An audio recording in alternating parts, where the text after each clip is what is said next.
Hello guys, कैसे आप सब। बिल्कुल स्वागत दोस्तों आपके अपने यूट्यूब चैनल ज्ञानम कोचिंग सेंटर कुशीनगर में। दोस्तों एक बार फिर से मैं हाजिर हूँ आपके लिए लेकर साइंस का जो है सीबीएसई बोर्ड का सेट 1, जिसका पेपर कोड है 31/2/1। और ये जो सीरीज है इसका मैं सारे के सारे जो आंसर शीट है आपको बताने वाला हूँ। तो एक एक करके फटाफट इसका आंसर जो है आप लोग चेक कर लेंगे। ज़्यादा टाइम ना वेस्ट करने से पहले, पेपर को स्टार्ट करने से पहले मैं ये कहना चाहूँगा कि अगर आपको लगता है ये वीडियो आपके लिए कंफर्टेबल होने वाली है, बहुत ही अच्छी होने वाली है आपके लिए, जल्दी से चैनल को लाइक कर ले, शेयर कर ले, सब्सक्राइब कर ले और दोस्तों को शेयर करना बिल्कुल ना भूलें। आइए स्टार्ट करते हैं। यहाँ पे पहला क्वेश्चन देख लेंगे आपके पास। ये क्वेश्चन सेक्शन है, आपने पढ़ लिया होगा। हाँ, ये पहला क्वेश्चन है आपके लिए यहाँ पर कि solid, just wait 1 minute. Solid calcium oxide react vigorously with water to the form of calcium hydroxide by converting the nutation from the information given above. It may be conclude that this reason. तो क्या reason है इसका? यहाँ पे देख सकते हैं सबसे ऑप्शन नंबर जो ए है यही जो आपका है करेक्ट आंसर है। यहाँ पे चेक कर लेंगे। Is endothermic and pH of the solution is more than 7। कहने का मतलब ये जो इंडोथर्मिक जो इसका इंडोथर्मिक है वो पीएच स्केल जो होता है उससे बनने वाला जो सॉल्यूशन है, उसका जो सॉल्यूशन है वो पीएच 7 से उसका अधिक होगा कम से कम। ठीक। अच्छा, दूसरा ऑब्जेक्टिव है, कह रहा है juice of the tamarind turns blue litmus to red it because it's the presence of an acid called. क्या कहते हैं, मतलब इमली का जो रस होता है उसको नीले लिटमस को जब लाल कर देता है तो किसकी उपस्थिति की वजह से होता है, किसके? तो यहाँ पे देखेंगे बी ऑप्शन को दिख रहा होगा, सॉरी सी ऑप्शन दिख रहा होगा, टार्टरिक एसिड। टार्टरिक एसिड बोलते हैं इसको, खट्टे में इस्तेमाल होता है ये ऑप्शन से हो जाएगा। तीसरा क्वेश्चन है select from the following a process in which a combination reaction is involve. कह रहा है कि इसका मतलब ये हुआ कि भाई कौन सा ऑक्साइड, सीधा करूँ कि कौन सा इसमें से प्रोसेस है जिसको जो कॉम्बिनेशन रिएक्शन उसमें होता है, तो आपको ये बताना है कौन सा होगा। भाई सीधी सी बात है, इसका जो है बर्निंग ऑफ कॉयल, यानी बर्निंग ऑफ कॉयल यानी कि बी ऑप्शन जो है यही राइट हो जाएगा। ठीक। ऐसे अगर कहोगे बर्निंग ऑफ कॉयल, इसको कोयला बोलते हैं, यानी कि कोयले का दहन कर सकते हो या कोयले का जलना कह सकते हो। फोर्थ नंबर पाएंगे the oxide which can react with HCl as well as KOH to give the corresponding salt and water. भाई सीधी सी बात है, इसका ऑप्शन बी नंबर ऑप्शन सही है, Al2O3 एल्युमिनियम एल्यूमिनेट, ये हो जाएगा इसका। पाँचवा नंबर आएंगे, कह रहा है कि कौन सा कंसीडर करके बताना कौन सी जो गैस है भाई, सॉरी कौन सी रिएक्शन जो है वो कंफर्म है, मतलब सही है। देखिए ये जो कॉम्बिनेशन इनका है ये आप ऐसे नहीं, ये चारों जो दिख रहा है आपको ऐसे इसलिए नहीं बता पाओगे जब तक आपको रिएक्टिविटी सीरीज़ के बारे में ना मालूम। तो देखो पहली बात तो पहला ऑप्शन गलत है। क्यों? कि रिएक्टिविटी जो सीरीज़ होती है उसमें एल्युमिनियम जो है वो कैल्शियम से नीचे होता है, इसलिए वो उसको जो है डिस्प्लेस नहीं कर पाएगा उसकी जगह से। ठीक। अच्छा, बी वाला सही है क्योंकि कैल्शियम जो होता है कॉपर से ऊपर होता है रिएक्टिविटी सीरीज में, तो वो उसको जो है उसकी जगह से रिप्लेस कर देगा। ठीक। अच्छा, ये कॉपर जो है वो Fe से नीचे होता है, इसलिए ये नहीं कर पाएगा।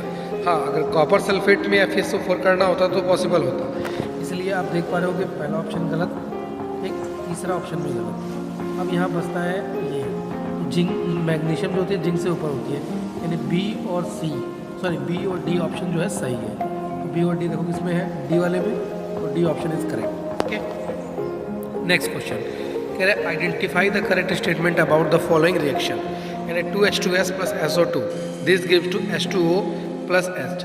आपको ये बताना है इसमें जो दिया हुआ है, यानी कि जो प्रोसेस आपके सामने यहाँ पे है, तो आपको ये वेरीफाई करना है कि कौन कौन सा जो है इसमें कथन जो भी हमने दिया हुआ है वो स्टेटमेंट वो कौन सी सही है। ठीक। तो आपको यही चीज़ यहाँ पे बतानी है। तो देखो इसमें आप ऑप्शन पढ़ेंगे H2S oxidation agent. Oxidation agent जो है वो कभी भी H2S इस रिएक्शन के थ्रू नहीं होगा। तो पहला तो यहाँ पे आप ये जजमेंट कर लो कि देखो मैं बता दूँ कि ऑप्शन यही आपका सामने ही गलत है, पहला ही ऑप्शन गलत है। ठीक। दूसरा H2S रिड्यूसिंग सल्फर बिल्कुल गलत है। तीसरा एक आखिरी बचता है जो मैं आपको बता दूँ, आखिरी तीसरा ऑप्शन जो है ये वाला ऑप्शन, ये बिल्कुल करेक्ट है। कैसे? SO2 जो होता है ऑक्सीडेशन एजेंट होता है और H2S जो होता है वो रिडक्शन एजेंट हो जाता है। ठीक है। 7 नंबर क्वेश्चन है consider the following statement about the homogeneous series of carbon compound. पूछा कि भाई कौन सा है कंपाउंड, तो आपको बताना होगा। देखो मैं यहाँ बता दूँ कि जो सी और डी ऑप्शन आपको दिख रहा होगा, ये वाला, ये ऑप्शन एक सही है आपका, और एक ये ऑप्शन सही है। यानी कि यहाँ पे जो डी ऑप्शन है, सी और डी, यही सही हो जाएगा। ठीक है, एक बार चेक कर लेंगे। इसमें थोड़ा सा डाउट है, इस क्वेश्चन को डाउट भी है, बट मेरे हिसाब से मैंने जो लगा मुझे मैंने सही बताया आपको। अच्छा, which of the following of statement are true और इन ह्यूमन वर्ड। भाई देखो इसके जो है बी और डी ऑप्शन से हो जाता है, एक बार चेक कर लेंगे इसको। ठीक है, इसमें यानी कि डी ऑप्शन से हो जाता है। Next 9 number, select out of the following gland which does not occur as a pair in the human body. भाई पिट्यूटरी है, पहला ऑप्शन ही सही रहता है यहाँ पे, देखते आदमी बता देगा। In human respiratory system when a person breathe in position of ribs and diaphragm, in diaphragm will be. देखो यहाँ पे सीधी सी बात ये कह रहा है कि जो बताना है आपको, तो इसका सेकंड ऑप्शन हो जाएगा करेक्ट, ये lift ribs and flatted diaphragm. ठीक है, 11 नंबर देखेंगे, identify the mode of asexual reproduction in the following organism.